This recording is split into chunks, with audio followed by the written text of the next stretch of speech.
का स्वदेशी उत्पादन 70 लाख टन बढ़ाने के लिए 6 उर्वरक संयंत्रों का उद्धार किया जा रहा है। FCIL के गोरखपुर, सिंदरी, तलचर और रामागुंडम संयंत्र,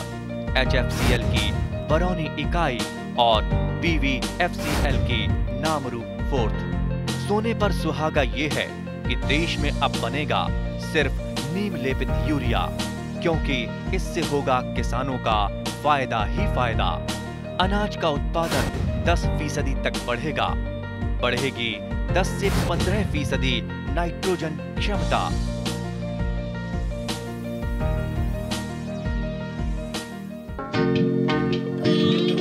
বহু আশা নিৰাশাৰ মাজত থকাৰ পিছত প্ৰত্যাশিতভাৱে অসম পশু চিকিৎসা আৰু মেইন বিশ্ববিদ্যালয়ৰ শুভাৰম্ভ হ'ল।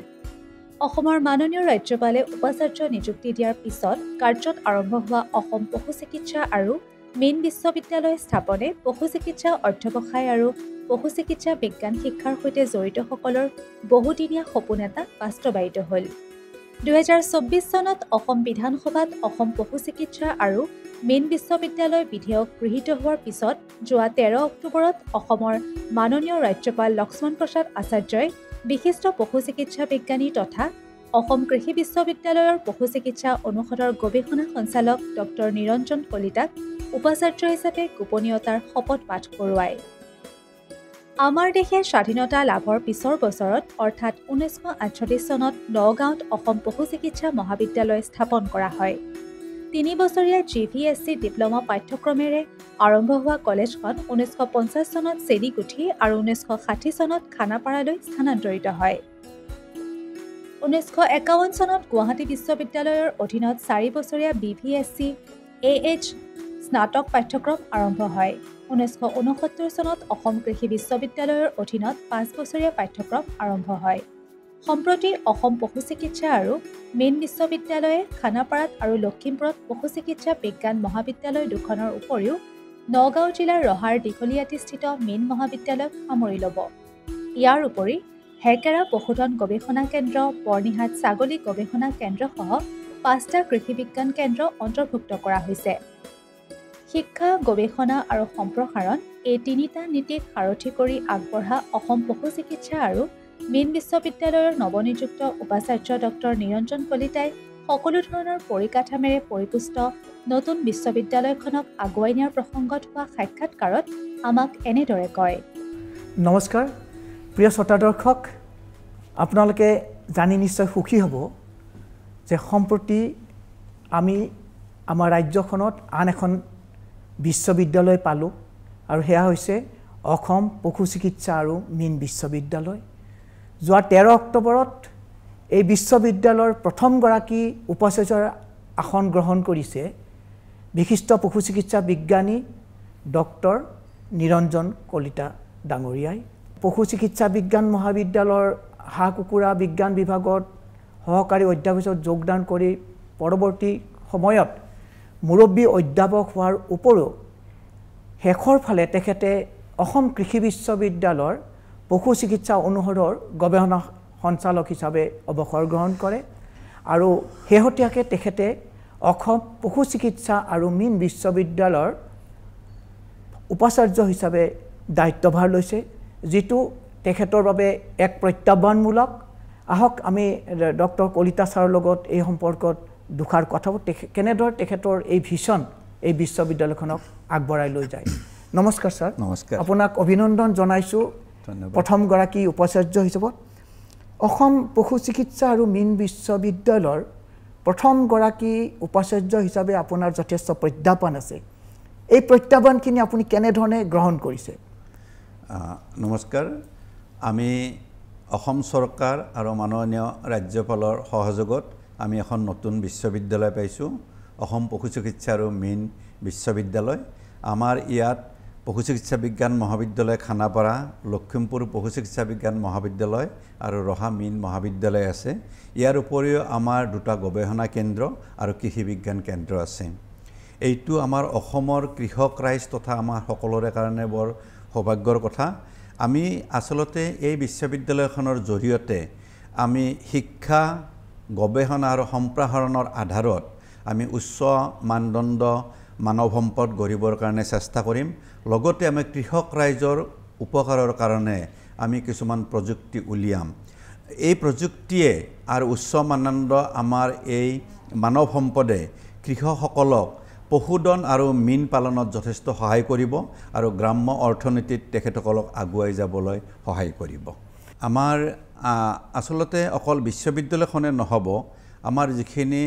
আমাৰ বিভাগ আছে পশু চিকিৎসা বা মীন বিভাগটো তেখেতসকলৰ পূৰ্ণ সহযোগ আমাক লাগিব কাৰণ আমি যিখিনি মানৱ সম্পদ গঢ়িম এইখিনি মানৱ সম্পদ তেখেতসকলৰ বিভাগৰ জৰিয়তে আমাৰ কৃষক ৰাইজক সহায় কৰিব আৰু যিখিনি প্ৰযুক্তি আমি উলিয়াম সেই প্ৰযুক্তিখিনিও কৃষকসকলৰ মাজত এই বিভাগৰ জৰিয়তে যাব আমাৰ বিভাগবিলাকে আমাক বিভিন্ন ধৰণৰ অনুষ্ঠানৰ যোগেদি আমাক সহায় কৰিব আৰু আমিও তেখেতসকলক সহায় কৰিম লগতে এই বিভাগবিলাকৰ জৰিয়তে আমাৰ কৃষক ৰাইজৰ যিখিনি সমস্যা থাকিব বা বিভিন্ন ধৰণৰ আহিলা পাতিৰ প্ৰয়োজন হ'ব সেই গোটেইখিনি আমি বিশ্ববিদ্যালয়লৈ আনি আমাৰ গৱেষণা বা সম্প্ৰসাৰণ বা শিক্ষাৰ জৰিয়তে কিছুমান সমাধান উলিয়াই আমি তেওঁলোকৰ ওচৰত লৈ যাম যাতে শুদ্ধভাৱে তেওঁলোকে সেইখিনি মানে আৰু আহৰণ কৰি আৰু তেখেতসকলৰ যিটো ভৱিষ্যতৰ কৰ্মসংস্থান তাত যোগ কৰি গোটেই ৰাইজে আগবাঢ়ি যাব পাৰে ছাৰ আপুনি নিশ্চয় মন কৰিছে যে শেহতীয়াকৈ আমাৰ ৰাজ্যত বিশেষকৈ আফ্ৰিকান সোয়াইন ফিভাৰ এটা গুৰুতৰ সমস্যা এই ৰোগটোৰ যেটো কন্টেইনমেন্টৰ ক্ষেত্ৰত এই ক্ষেত্ৰত কেনে ধৰণে এডমেকে সহায় কৰিব বুলি আপুনি আমাক আশ্বাস দিব পাৰে আমাৰ এডমেকটো আসলতে এটা ডাঙৰ আমাৰ ল্যাব আমি ভাৰত চৰকাৰৰ পৰা ডিবিটি ডিপাৰ্টমেণ্টৰ থ্ৰুৰে আমি এখন প্ৰজেক্ট এখন পাইছিলোঁ আৰু এই এডমেক প্ৰজেক্টৰ জৰিয়তে এএছএফৰ উপৰিও বিভিন্ন বেমাৰৰ আমি ইয়াত আসলতে চিনাক্তকৰণ কৰোঁ আৰু এছএফ যেতিয়া প্ৰথমে আমাৰ দেশত প্ৰাদুৰ্ভাৱ হয় আমাৰ এই বিভাগটোৰ থ্ৰুৰে আমি ইয়াক মানে চিনাক্ত কৰিছিলোঁ আৰু আমি কিছুমান ডায়াগনষ্টিক কিট বুলি কওঁ সেইবিলাকৰ জৰিয়তে আমি এইটো চিনাক্ত কৰিছোঁ কিন্তু এইটোত ভাৰত চৰকাৰেও তেখেতসকলক কিছুমান একশ্যন প্ল্যান লৈছিলে প্ৰায় 2021 চনতে কিন্তু বিভিন্ন কাৰণত আমাৰ যিটো ওচৰৰ দেশবিলাকৰ যিটো বাউণ্ডাৰী পৰাছ বা আমাৰ ফাৰ্মৰ কিছুমানৰ ভুলৰ কাৰণে আমি এতিয়াও এইটো প্ৰতিৰোধ সম্পূৰ্ণৰূপে কৰিব পৰা নাই চিটাৰ ক্ষেত্ৰত আসলতে এইটো যেহেতু এটা ভাইৰেল ৰোগ আমি চিটাৰ জৰিয়তে ইয়াক আমি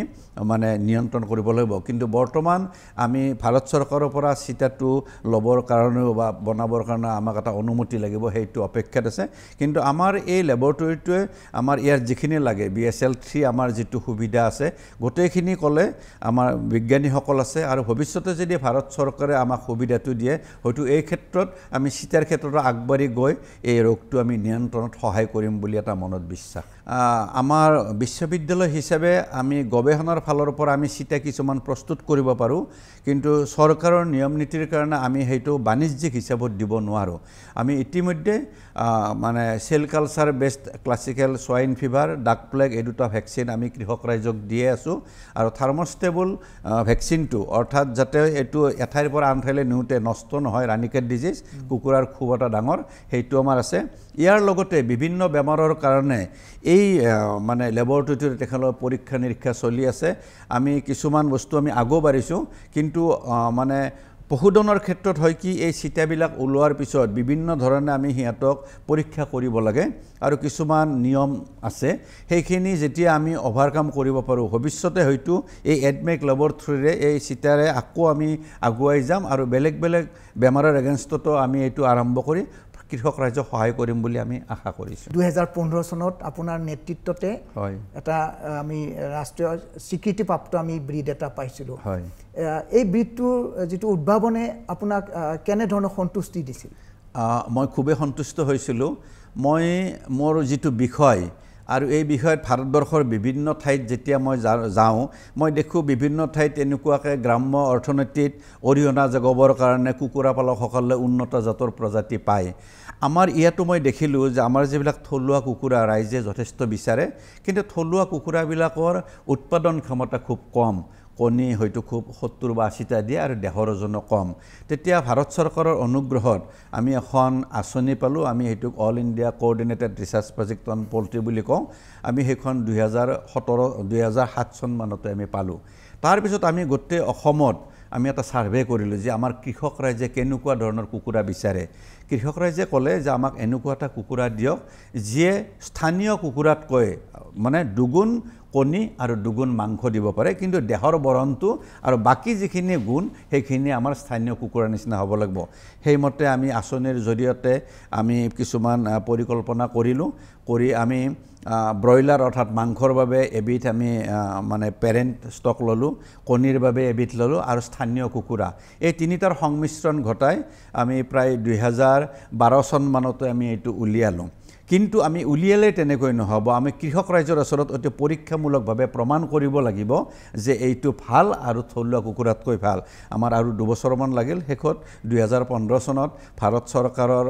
অনুমতি সাপেক্ষে আমি এইটো কামৰূপা নাম দি আমি ৰাইজৰ মাজত উলিয়াই দিলোঁ আৰু এইটো এতিয়া যথেষ্ট সমাদৰ লাভ কৰিছে স্থানীয় কুকুৰাতকৈ প্ৰায় দুগুণ কণী পাৰে ওজনো হয় আৰু বাকী ক্ষমতাবিলাকো ঠিক স্থানীয় কুকুৰাৰ নিচিনা এইটো ৰাইজৰ মাজত জনপ্ৰিয় হৈছে আৰু আৰ্থিকভাৱে কৃষকসকল লাভান্বিত হৈছে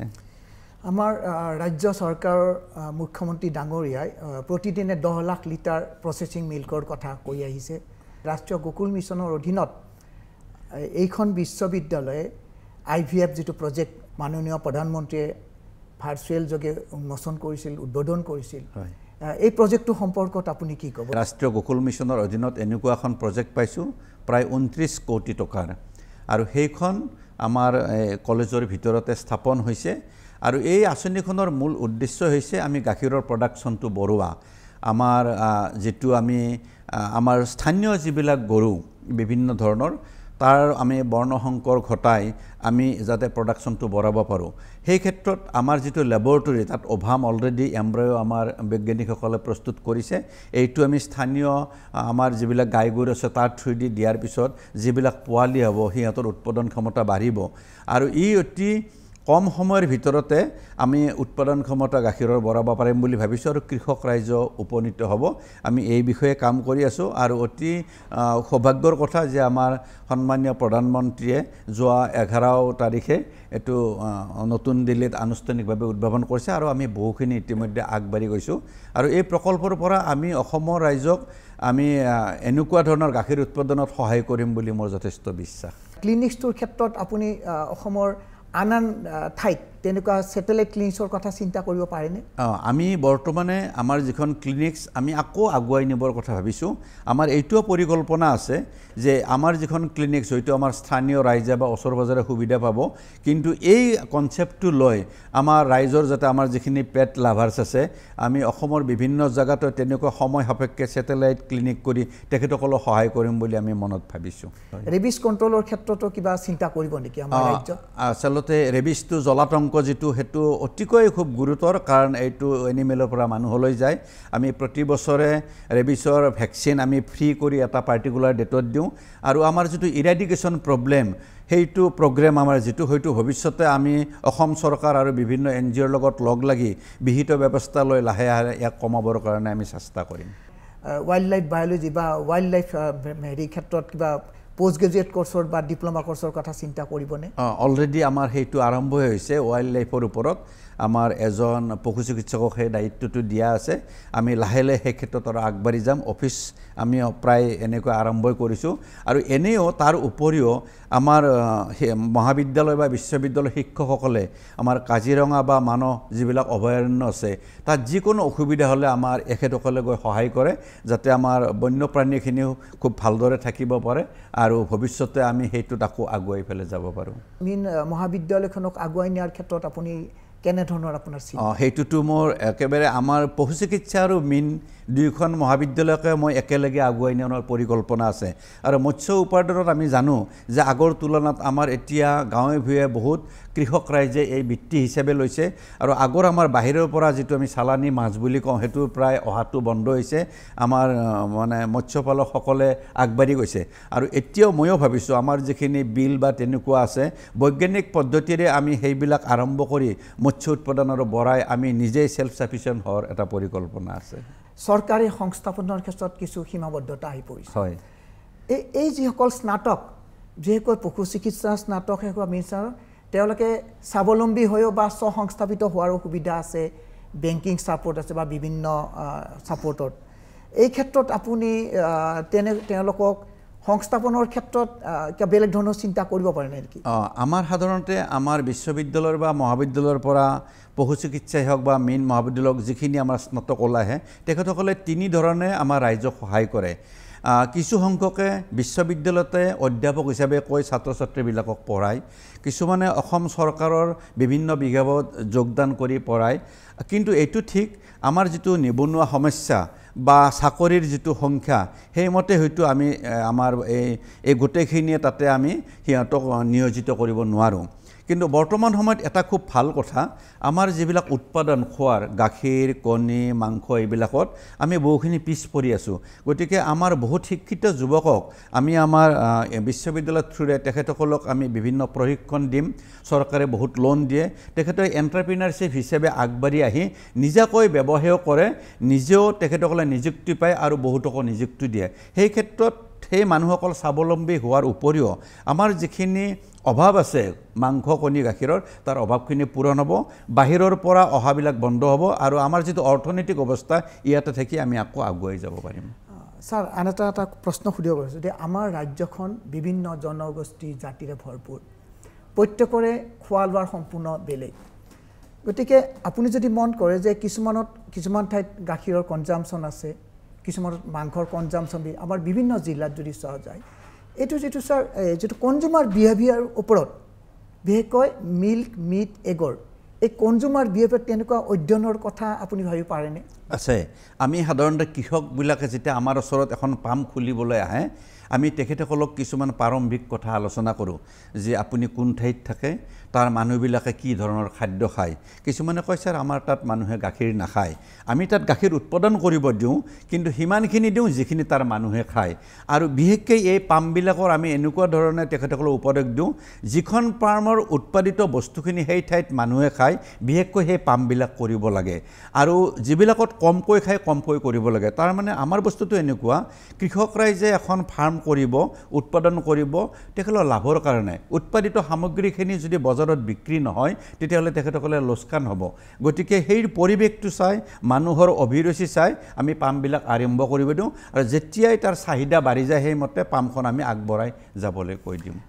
এই বিশ্ববিদ্যালয়ৰ অধীনত হেকেৰাত এখন লাইভষ্টক ৰিচাৰ্চ ষ্টেচন আছে আৰু আমি বৰ্ণিহাটত গৌতিচ আছে। এই দুইটা ৰিচাৰ্চ ষ্টেচনক আপুনি কেনেধৰণৰ চিন্তা কৰিছে? আমাৰ এই বিশ্ববিদ্যালয়খনে আমাৰ দুইটাই গৱেষণা কেন্দ্ৰ। আমাৰ হেকেৰাত যিখন আছে আমি এইটো লাইভ ষ্টক অৰ্থাৎ মহ গাই গৰু ছাগলী এইটো আমাৰ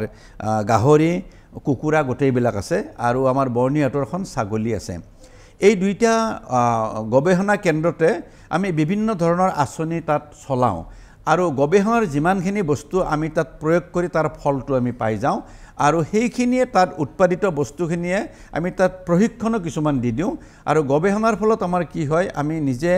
ধৰিব পাৰোঁ কোনটো ভাল হয় কোনটো বেয়া হয়। আকৌ নতুন সঁচ যদি কিবা উলিয়াব লাগে, নতুন যদি কিবা ইকনমিক ৰেচন উলিয়াব লাগে, এই গোটেইখিনি সমাধান কৰি আমি সম্প্ৰসাৰণৰ জৰিয়তে ৰাইজৰ মাজত আমি দি দিওঁ। বৰ্তমান আমাৰ চলি আছে, কিছুমান প্ৰাৰম্ভিক অসুবিধা থাকে, সেইখিনি আমি অসম চৰকাৰ আৰু বিভিন্ন প্ৰতিষ্ঠানৰ লগত সহযোগ কৰি আমি সেইখিনি আকৌ আগুৱাই লৈ যাম। সাধাৰণতে আমাৰ পশুপালন বা পশু চিকিৎসা বিভাগ হওক বা মীন বিভাগৰ বিষয়াসকলে এই বিশ্ববিদ্যালয়ৰ যিখন পেকেজ অফ প্ৰেক্টিছ যিখন থাকে সেইখনক নিৰ্ভৰ কৰি তেওঁলোকে বিভিন্ন আঁচনি প্ৰস্তুত কৰে বা পৰামৰ্শ আগবঢ়ায়। এই পেকেজ অফ প্ৰেক্টিছৰ ক্ষেত্ৰত নিয়মীয়া প্ৰশাসনৰ ব্যৱস্থা হাতত ল'বনে? আমি অলৰেডি আমাৰ পেকেজ এণ্ড প্ৰেক্টিছখন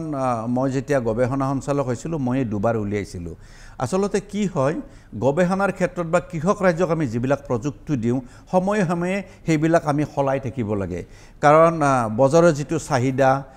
উৎপাদনৰ যিটো প্ৰয়োজনীয়তা, বেমাৰ আজাৰৰ যিটো প্ৰতিৰোধ ক্ষমতা, এইবিলাক সময়ে সময়ে সলনি হৈ থাকে। গতিকে আমি যেতিয়া বিভিন্ন কৃষি বিজ্ঞান কেন্দ্ৰ গৱেষণা কেন্দ্ৰ এইবিলাকত আমি যিখিনি অসুবিধা পাওঁ সেইখিনি আমি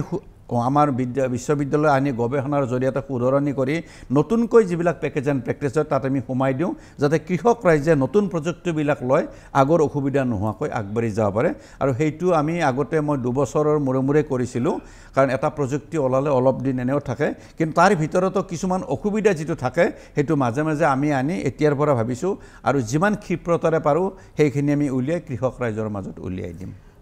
এক্সটেনশ্যন বা সম্প্ৰসাৰণ এই বিশ্ববিদ্যালয়ৰ অন্য এক গুৰুত্বপূৰ্ণ অংশ বিশেষকৈ আমি ভাবোঁ যে এই বিশ্ববিদ্যালয়ত যিখিনি গৱেষণাৰ কথা সেইবোৰ কৃষকৰ নিবৰ ক্ষেত্ৰত এক্সটেনশ্যন অংগটোৰ যথেষ্ট গুৰুত্ব এই ক্ষেত্ৰত আপুনি কেনেধৰণে এক্সটেনশ্যনৰ অৰ্থাৎ সম্প্ৰসাৰণ সেৱাটোৰ আপুনি তাক আপুনি আগবঢ়াই লৈ যাব আমি সম্প্ৰসাৰণৰ ক্ষেত্ৰত আমি তিনিটা বস্তু সদায় অনুকৰণ কৰোঁ যিখিনিৰ কোনো প্ৰশিক্ষণ নাই আমি সেইখিনিক প্ৰশিক্ষণ দিওঁ যিখিনিৰ অলপ প্ৰশিক্ষণ আছে তেখেতক আৰু অলপ প্ৰশিক্ষণ দিওঁ আৰু যিখিনিৰ প্ৰশিক্ষণ আছে সময়ে সময়ে প্ৰযুক্তিবিলাক সলনি হৈ কাৰণে তেখেতসকলক আকৌ আমি এডভান্স কোৰ্চৰ দ্বাৰা কৰাই লওঁ এটা সময়ত আমাৰ এটা এনেকুৱা ভাৱ আছিলে যে প্ৰযুক্তি এটা হ'লে আমি আচলতে গৱেষণাতে থাকি যায় আৰু সেইটো সম্প্ৰসাৰণৰ মানুহে এইটো আমাৰ কৃষক ৰাইজৰ ওচৰত লৈ যাব কিন্তু সেই ধাৰণাটো আমি আজিকালি গুচাইছোঁ যেতিয়া এটা প্ৰযুক্তি হয় বিভিন্ন পৰীক্ষা নিৰীক্ষা কৰাৰ পিছত আমাৰ সম্প্ৰসাৰণ বিষয়ৰ জৰিয়তে আজিকালি আমি কৃষক ৰাইজৰ মাজলৈকে লৈ যাওঁ ডিষ্টেন্স এডুকেশ্যনটো আপোনালোকে কেনেধৰণে কেৰি ফৰৱাৰ্ড কৰিবটো আগবঢ়াই নিব আমি যেতিয়া আমাৰ বিশ্ববিদ্যালয়খন হোৱাৰ আগতে অসম কৃষি বিশ্ববিদ্যালয়ৰ তলতে এনেকুৱা আমাৰ অডিয়েল যিটো প্ৰগ্ৰেম আমাৰ ছাগলীৰ ওপৰত গাহৰিৰ ওপৰত আৰু কুকুৰাৰ ওপৰত আছিলে তেখেতসকলৰ আমি এটা নিৰ্দিষ্ট দিনৰ কাৰণে প্ৰশিক্ষণ দিওঁ ক্লাছবিলাক অনলাইন হয় প্ৰেক্টিকেলবিলাক আমি অফলাইনত কৰোঁ 21 দিন 1 মাহ এনেকুৱা এতিয়াও আমি সেইখিনি আকৌ আমাৰ বিশ্ববিদ্যালয় হ'লেও সেইখিনি আমাৰ মাজতে আছে আমাৰ এই বিশ্ববিদ্যালয়খনৰ মূল উদ্দেশ্য হৈছে আমি কৃষক ৰাইজক সহায় কৰা গতিকে সেইখিনি যিখিনি আমাৰ কোৰ্চ আছে তাৰ লগত আৰু আমি কেইটামান কোৰ্চ লগাই দি আমি কৃষক ৰাইজক আৰু প্ৰশিক্ষণ দিম বুলি আমি প্ৰতিশ্ৰুতি দিছোঁ আমি যিমানখিনি কৰ্মচাৰী আছোঁ আমি এই বিশ্ববিদ্যালয়ৰ অধীনতে আমি দৰমহা বা তেনেকুৱা ধৰণৰ যাৱতীয় বস্তুখিনি পাই আমাৰ পৰিয়ালৰ ল'ৰা ছোৱালীক আমি গোটেইখিনি ভৰণ পোষণ দিছোঁ আমাৰ এইটো নৈতিক দায়িত্ব যে আমাৰ যিখিনি কৃষক ৰাইজক আমাৰ কাৰণে ৰখি আছে তেখেতসকলৰ যিখিনি সুবিধা অসুবিধা প্ৰযুক্তি লাগে ইকনমিক ৰেচন লাগে বেমাৰ প্ৰতিৰোধ লাগে এই গোটেইখিনি সুবিধা আমি তেখেতসকলক দিব লাগে আমাৰ আৰু বিভিন্ন এপছৰ জৰিয়তে কিছুমান এপছ ডেভেলপ কৰি সেইবিলাক আমি লক্ষণ যদি গম পাওঁ আমি হয়তো বহুত দূৰলৈ কৃষকসকলক বিভিন্ন ধৰণে সহায় কৰিম বুলি আমি মনত ভাবি আছোঁ শ্ৰোতা দৰ্শক এয়া হৈছে আমাৰ নৱনিযুক্ত অসম পশু চিকিৎসা আৰু মীন বিশ্ববিদ্যালয়ৰ উপাচাৰ্য ডক্টৰ নিৰঞ্জন কলিতা ছাৰৰ কথা আমি আশা কৰিম ডক্টৰ কলিতা ছাৰৰ নেতৃত্বত অসম পশু চিকিৎসা আৰু মীন বিশ্ববিদ্যালয় নতুন গতি ল'ব আৰু অসমৰ পশুপালন খণ্ড আৰু মীন খণ্ডৰ বিকাশৰ ক্ষেত্ৰত এক গুৰুত্বপূৰ্ণ ভূমিকা গ্ৰহণ কৰিব ধন্যবাদ উল্লেখনীয় যে 1988 চনত স্থাপিত ৰহাস্থিত মীন মহাবিদ্যালয়ে শৈক্ষিক গৱেষণাৰ দিশত উচ্চ মানদণ্ডৰ শৈক্ষিক প্ৰতিষ্ঠান হিচাপে পৰিচিত হৈছে তেনেদৰে খানাপাৰা চৌহদৰ উচ্চমানৰ পশু চিকিৎসা সেৱা চৌহদ এডমেকৰ লেখীয়া উচ্চ মানদণ্ডৰ ৰোগ নিৰূপণৰ গৱেষণাগাৰ ৰাষ্ট্ৰীয় গকুল মিছন সাহায্যকৃত IVF প্ৰকল্প আৰু বিভিন্ন বিভাগত চলি থকা গৱেষণা প্ৰকল্পই খানাপাৰাৰ পশু চিকিৎসা মহাবিদ্যালয়ক দেশৰ উল্লেখনীয় শৈক্ষিক অনুষ্ঠান হিচাপে পৰিচিত কৰিছে অসম পশু চিকিৎসা আৰু মীন বিশ্ববিদ্যালয়ে নতুনকৈ স্থাপন হ'বলগীয়া কাৰ্বি আংলঙৰ পশু চিকিৎসা মহাবিদ্যালয়খনক সামৰি ৰাজ্যৰ পশুপালন আৰু মীন খণ্ডৰ তথা পশুপালক মীনপালকৰ সামগ্ৰিক বিকাশত অগ্ৰণী ভূমিকা ল'ব বুলি আমি আশাবাদী किसान भाइयों गांठ बांध लो बहुत बहुत है काम की समृद्धि के पैगाम की मिट्टी के मिजाज को समझो मिट्टी के हर राज को समझो मिट्टी की तुम जांच कराओ मुफ्त सॉइल हेल्थ कार्ड ले जाओ कभी मुनासिब बीज लगाओ सही किस्म की खाद ले आओ जितनी जरूरी उतनी डालो सही मात्रा खुद पहचानो इसको अपना मंत्र बना लो मिट्टी की सेहत को जानो बात बहुत है काम की कम लागत अधिक वरदान की किसान भाइयों गांठ बांध लो आज ही मिट्टी की जांच कराएं राज्य सरकार के कृषि अधिकारी से संपर्क करें और मुफ्त में सॉइल हेल्थ कार्ड पाएं कृषि और किसान कल्याण मंत्रालय द्वारा किसान हित में